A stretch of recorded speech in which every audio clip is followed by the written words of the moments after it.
All right. Impressive CD collection. Look at that. It's my wife and I have like a 1,600 Blu-rays. We're Oh, big this physical. Blu-ray. My apologies. No. Fantastic. Sometimes people think they're books, but we basically have like a little Blockbuster down here. Essentially, is what we have. Yeah, So, cool. how are you doing, by the way? I'm okay. I don't have a Blockbuster behind me, I'm afraid. We're seeing the light go down in the streets of Amsterdam behind me, so it's becoming nighttime here. I've always wanted to go to Amsterdam, and I know we're doing an interview for a film, but just is it awesome there? I would just love to know. I've always wanted to go there. It's really beautiful here, I have to say. I mean, funnily enough, I have a 4.5-year-old son who was born here 4.5 years ago. And so most of my focus has been on him. And every now and then when I get to walk around the city, I'm reminded of what a beautiful city it is. But I probably haven't seen as much of it as I could have, having been here this amount. Have you filmed there before? I haven't filmed here. I mean, I filmed here obviously for the Last Vermeer. Yeah. And I met my partner, Carice, on a Dutch film, but we shot it in Germany. So I hadn't filmed here. I'd been here in 94 to promote Priscilla. That was the only other time I'd been here. And I'm assuming the movie you're referring to is Brimstone, right? The one, the Dutch film. And that's kind of like my lead off question, because and correct me if I'm wrong, this is the second time you played a Dutch character, I believe, in your career. Yes. And I wanted to ask you about the experience you had in that film in Brimstone in 2016 and learning the idea of what the Dutch character could do and kind of how that helped your character here. I know they're very different people, but it is an interesting connection to think about. Well, I mean, a lot of the focus was sort of on the accent, really. I mean, that accent in the first film, I'm not sure how successful that was. And every day the director would, say to me, "Oh, today you sound Swedish," or the next day he'd say, "Oh, you sound a little Scottish today." so clearly I wasn't quite getting a handle on the accent. It's a very difficult accent to do, I must admit. Even though now I've been spending all this time here, it's still hard to get my head around it. But yeah, I mean, the films are so vastly different. Yeah. It's hard to even kind of connect them in a way, to be honest. Yeah. Well, one thing I find interesting, though, is what I love about this character is the way he carries himself. The way he walks in a scene, the way he holds his body up, the way it just there's something interesting about his presence on screen. And I think those are interesting decisions that you make as an actor, because while they may be smaller details, they speak so much volume to who the character is. And I wanted to ask you just about the way you carry yourself as this character. Like, even just the way he walks is awesome. Well, I think thank you. It's a good observation, because to me, any of that stuff, any time you play a character, the internal workings are expressed through the physicality of a character. Voice, I can't ever really feel like I've got a handle on a character until I've got the voice, and then the sort of the body stuff sort of follows after that. But it's all a manifestation of what's going on the inside. And even if, the question always for me is, if these are the insecurities that the character has on the inside, how honest is he with those expressions on the outside?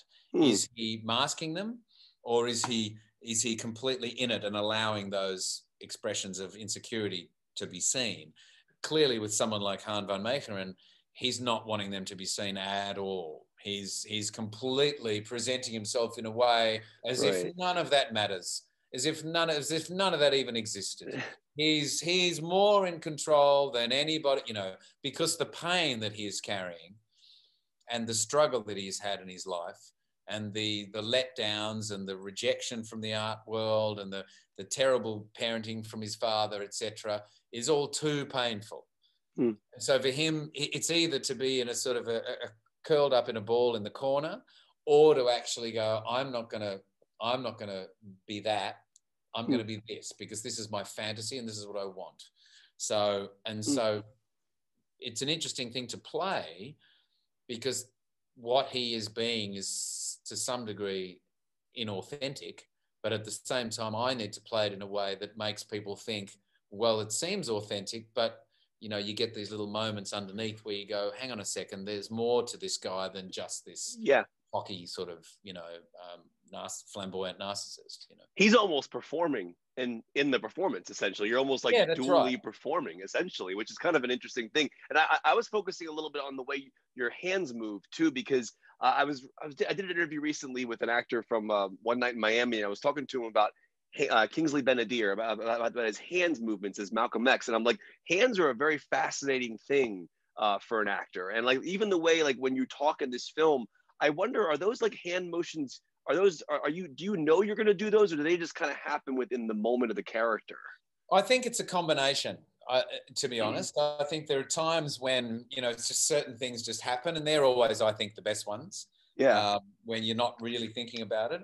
But then there are moments when you know you're in this size shot, you know that you're bringing a glass up into shot, and you know that really the best way to affect the point that you're trying to make is to do it specifically and take the glass away like that. So there are choreographed things that you figure out for yourself, of course.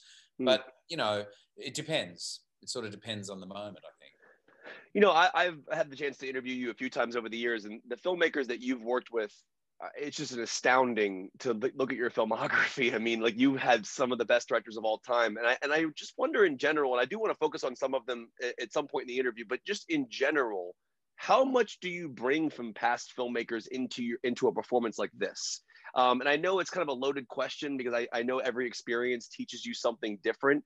But are you able to tap into like Nolan or Ridley Scott or somebody when you're in this world, or is it just completely, you don't even think about it, more subconscious? I think it's more subconscious. I think I learn things from every director I work with, and I take things away at the end of every film because of those directors that I've worked with, and I think those things become just embedded in my, you know, in me as the experienced actor that I am, or the actor who has those experiences. I don't necessarily think I draw on anything consciously or specifically, but there might have been times where if I'm working with a director who I'm not getting a lot from, who I'm perhaps struggling with or whatever, when I might think, what would Curtis Hanson do? What would Curtis Hanson be saying to me at this point in time? I reckon Curtis would say this. Yeah, I'm going to do that. Oh, that's cool. You know, but that only, I think, probably happens if, as I say, I'm sort of floating out there in the wind on my own. You know, but usually most directors, and I'll sit down with the director in the beginning and go, okay, this is what I need from you. This is the communication that I have to have with you. Can we please have this? And I need you as a director to know what you want from me as well, because it's really important for me to express my vulnerability to a director, so that they go, aha, okay, good, I've got it. And, you know, nothing better than a bit of quick sort of shorthand at the start of a job so that you're not, you know, having an explosion halfway through the shoot because you feel like they're not listening to you. So I've gotten better at sort of saying to directors from the outset, you know, look, this is what I'm going to need. And, you know, I need you to be honest with me. I need you to tell me when you don't know how you want to shoot something, because I'll know it anyway, you know, and if you pretend to me that you know, then I'll just think we're not connected here. So trusting each other is really important. I'm quite demanding on directors, but at the same time, I'm also fair and loving and supportive, you know. I also want them to know that I want to support them as much as I need to be supported. So, you know, so it's because I've had too many experiences where I've gotten halfway through a shoot and we end up having a sort of a fight. And I think, oh, right, okay, remember at the start of the next job, make sure I talk about this stuff so it doesn't happen again, you know. I'm fascinated that you went right to Curtis Hanson, which is LA Confidential is a masterpiece. And I just wonder, like, that's the one that popped into your brain there when we were just talking. That must have been a very special experience. Hanson's incredible, right? Yeah, it was. And I mean, to be completely transparent, I was just talking to somebody recently about him, and I was talking about the fact that it was more, I mean, it was my first American film, but it was more than just a director and an actor. I felt like I was at film school and I was learning how to act for camera with him. That's amazing. So one thing I find interesting about when a movie takes on a real life story, there's so much, you have to really kind of compact it into 2 hours. A lot of time is going by in the story. As the actor who's playing the lead in the story, in your mind, are you battling what's fiction, what's nonfiction? I know you have the script already, but in order to tell a 2 hour story, you have to you have to have that artistic license to play with things. So what's that experience like for you as an actor when you know you're playing someone for real? Well, it depends, you know. I mean, I am, you know, equally as respectful to the idea that, you know, creative license sometimes needs to be taken, as I am respectful towards what really happened, you know. And I think if there is, I always believe that there's a way in which you can compact an event, or you can tell a particular part of a story in a different way, but still reaches the essence of what it is you're going after. You know, I mean, I'm very aware of offending real family members. I'm very aware of, you know, historians looking at the film going, what? No, what are you talking about? And I really don't think it's, you know, I'd rather see a film about a 2-hour section in somebody's life than and get that right, than do a whole life story of a character and you know, jeopardize the truth of many elements.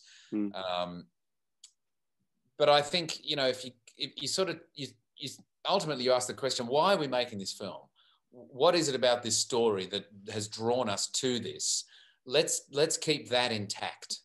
You know, and if, I mean, I was talking before to somebody else about the fact that in real life, in this film, that painting that my character reveals at the end, in real life, was actually done in the courtroom.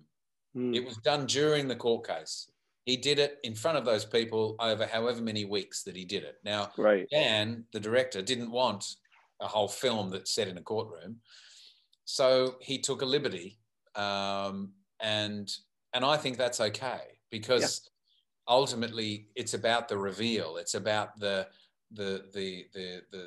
you know, what this guy's able to do, and so, you know, in his own artwork. So I felt like a liberty like that is fine, to be honest. You know, this is really cool. So when I was a kid, my dad took me to New York. It was 2001, and I'll never forget seeing Memento for the first time. I know you get asked about that movie all the time, but I actually still have my ticket stub from that movie. I don't know if you can see it. I can see it. Let me take a photo of that. Hold that up. Brilliant.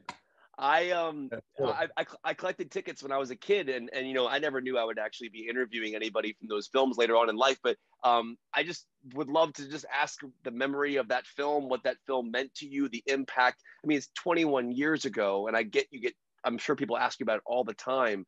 But I have to imagine that, you know, working with Nolan at that stage in his career, knowing what these gigantic films that he's doing now, Memento is still one of my favorite movies of all time, and one of the best movies he's ever made.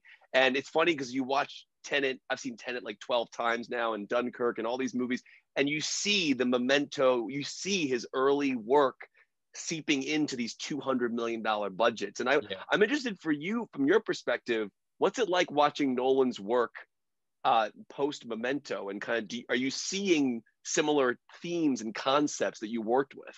Yes, of course. Absolutely. I mean, I, like anybody, you know, watch Nolan with great admiration. I just got to have an experience with him in the beginning, you know, so it's ultimately always, and in fact, more and more as time goes on, just a great honor to have gotten to work with him. I mean, we know what a genius he is.